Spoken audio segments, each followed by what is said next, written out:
बिस्मिल्लाहिर्रहमानिर्रहीम। अस्सलाम वालेकुम 10th क्लास। बेटे उर्दू की बुक खोलें। ये हमारी गज़ल है हज़रत मोहानी की, और हम इस गज़ल के आज चौथे शेर को उसकी तशरीह करेंगे, उसके बारे में पढ़ेंगे। तेरे रुतबा-दाने मोहब्बत की हालत तेरे शौक़ में क्या से क्या हो गई।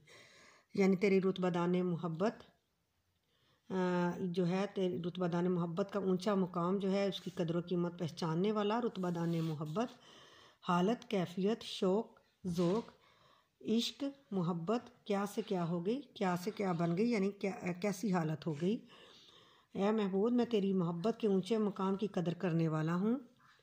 तुझे पाने की चाहत में मेरी हालत की दीवाने किसी दीवाने से कम नहीं है। अगर तुझे इस चीज़ की समझ नहीं है तो खुद आके देख ले कि मैं तेरे पीछे क्या से क्या हो गई। इस शेर में शायर अपने महबूब से मुखातिब हैं कि ऐ मेरे महबूब, मैं तेरी मोहब्बत के बुलंद मुकाम को जानता भी हूँ और पहचानता भी। तेरी मोहब्बत में मैं इस कदर खो गया हूँ कि मुझे अपनी कुछ खबर नहीं। दरअसल शायर की नज़रों में महबूब का सरापा है, महबूब के गम से गमगीन होना और महबूब की खुशी से अपने आप को तस्कीन पाना उसकी फ़ितरत सानिया बन गई है, फ़ितरत का दूसरा हिस्सा बन गया है। जैसा कि शायर मशरक़ का अंदाज़ है, तेरे इश्क की इंतहा चाहता हूँ, मेरी सादगी देख क्या चाहता हूँ।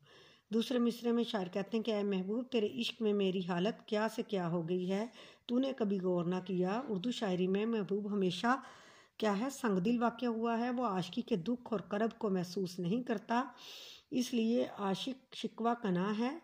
यानी इसमें महबूब जो होता है वो संगदिल होता है। उर्दू शायरी की ये शुरू से चली आ रही है रीत कि जो इसका महबूब होता है वो हमेशा संगदिल होता है, और उसका आशिक जो है वो उसके पीछे दीवानों की तरह फिरता है। वो हर दुख दर्द महसूस नहीं करता, उसको अपनी परवाह नहीं होती, सिर्फ अपने आशिक के लिए वो हर दुख दर्द महसूस करने, उसकी खुशी में खुश होना, उसकी दुख में गमगीन होना उसके फितरत का हिस्सा बन चुका होता है।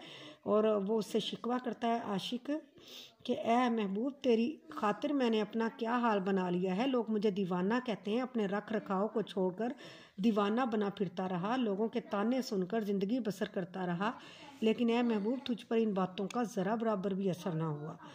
इश्क इंसान को घिन की तरह लग जाता है। वो महबूब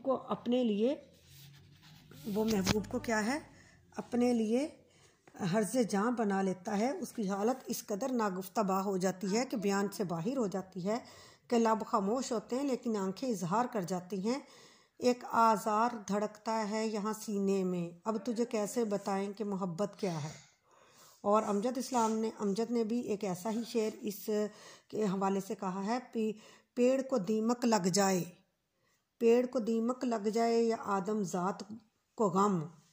यानी पेड़ दरख्त को दीमक लग जाए, यानी उसको जो घिन लग जाता है, दीमक लग जाती है, उसको जड़ से उखेड़ देती है, या आदम ज़ात को यानी या इंसान को गम लग जाए।